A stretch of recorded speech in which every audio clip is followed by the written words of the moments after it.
Halo bro, apa kabar? Semoga kabar kalian baik-baik saja. Kali ini gue akan membahas tentang kriteria dalam mencari pasangan. Pernah nggak sih kalian itu PDKT sama cewek? Tapi ketika lo PDKT sama cewek, kenapa? Entah dari mana tiba-tiba kalian itu PDKT sama cewek yang salah. Selalu aja ketika lo suka sama cewek, tapi ceweknya pasti nggak suka sama lo. Nah, hal ini bisa dijelaskan dengan banyak sudut pandang. Salah satunya gue akan ambil dari sudut pandang psikologi dan juga fisika kuantum. Pertama gini bro, secara psikologi, ketika lo belum percaya sama diri lo sendiri alias kalian masih minder, lo mau PDKT sama siapapun, pasti ketemunya itu adalah cewek-cewek yang tidak sehat secara mental. Kenapa? Karena diri lo itu belum sehat. Kalau lo belum sehat secara mental, lo pasti akan menarik orang-orang yang juga belum sehat secara mental. Balik lagi, lo mau percaya atau tidak percaya, hukum ini memang ada di dunia nyata.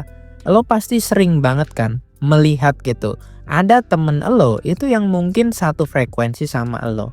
Ada juga temen yang gak satu frekuensi sama lo.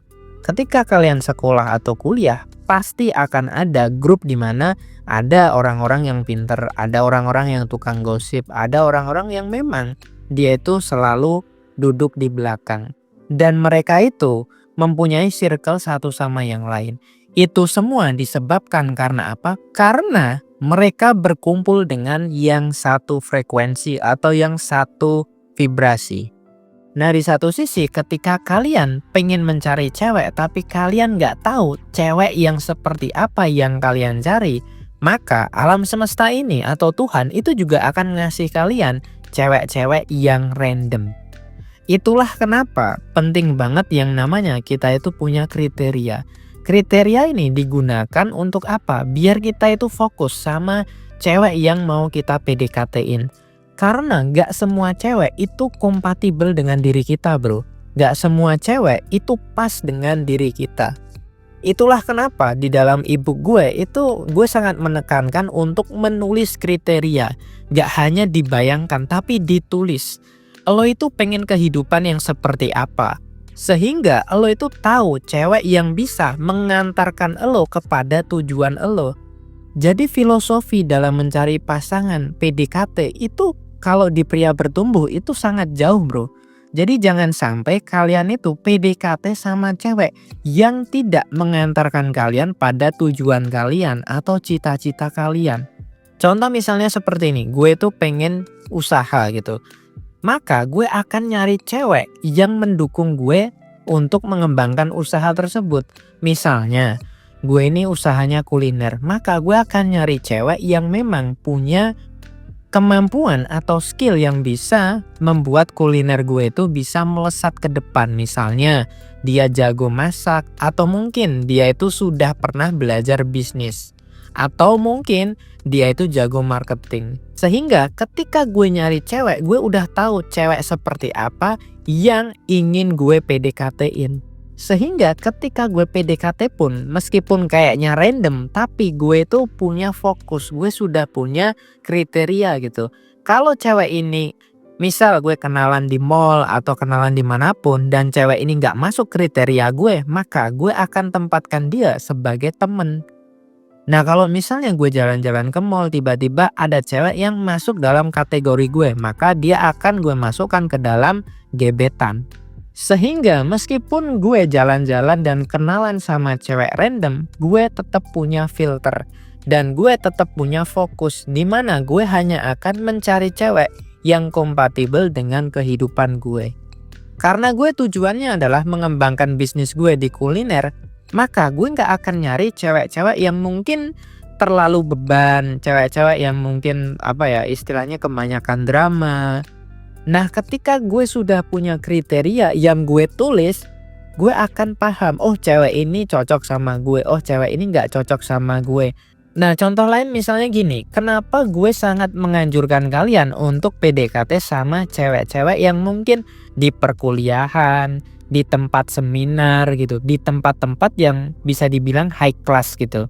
Karena apa? Karena cewek yang ada di situ itu adalah cewek-cewek yang sudah terdidik. Mereka itu punya mindset yang lebih terbuka. Sehingga ketika kalian mau bikin usaha, ketika lo pengen meniti karir, cewek-cewek seperti ini akan support kalian gitu. Karena lo harus tahu bro, banyak sekali cewek-cewek yang cantik, tapi dia itu nggak punya otak. Banyak cewek yang seperti itu bro, dan banyak model-model cewek yang seperti itu.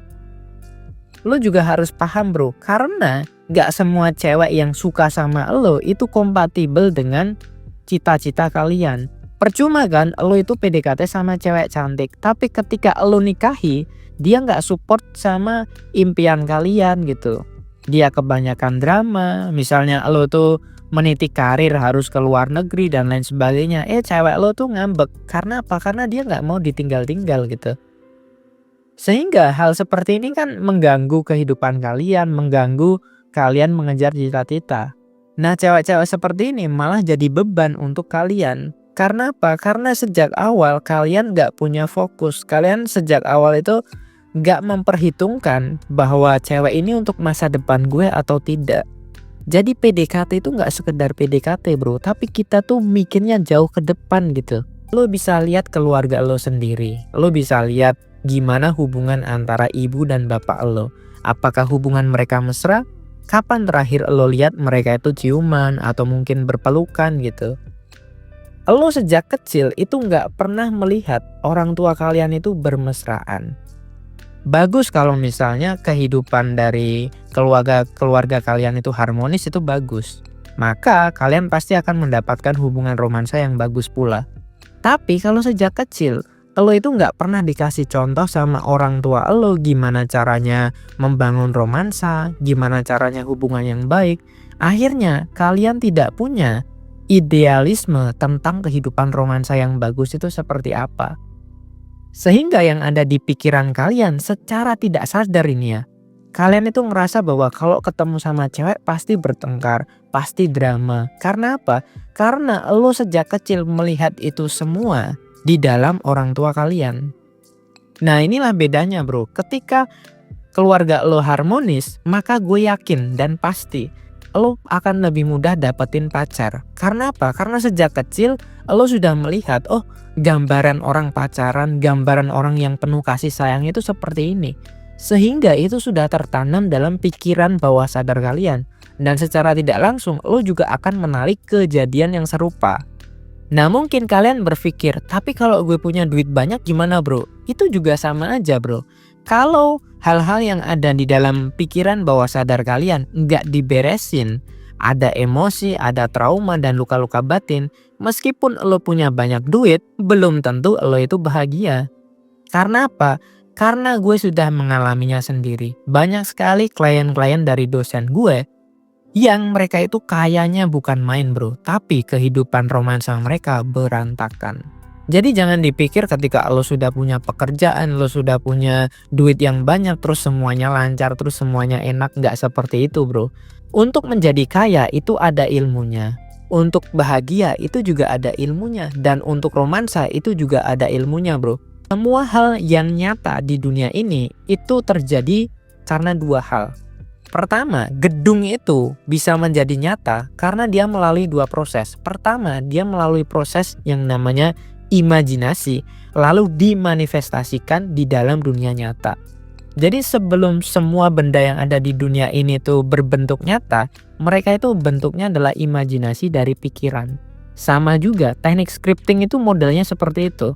Kita mengimajinasikan, kita menulis kriteria cewek yang kita impikan, lalu kita cari. Sehingga itu bisa menjadi doa, itu bisa menjadi manifestasi. Jadi secara tidak langsung ketika kalian menjalankan semua teknik-teknik atau latihan yang ada di ebook gue, kalian tuh sebenarnya sedang scripting dan bermanifestasi. Hanya saja teorinya nggak gue tulis di ebook tersebut. Karena apa? Karena gue takut nanti ketika gue tulis teorinya kalian malah bingung. Yang penting kalian itu latihan dan praktek. Itu aja yang dapat gue sampaikan. Kalau kalian tertarik untuk membaca ebook gue, kalian bisa check out di website atau konsultasi aja sama gue gratis. Salam pria bertumbuh dan semangat bro.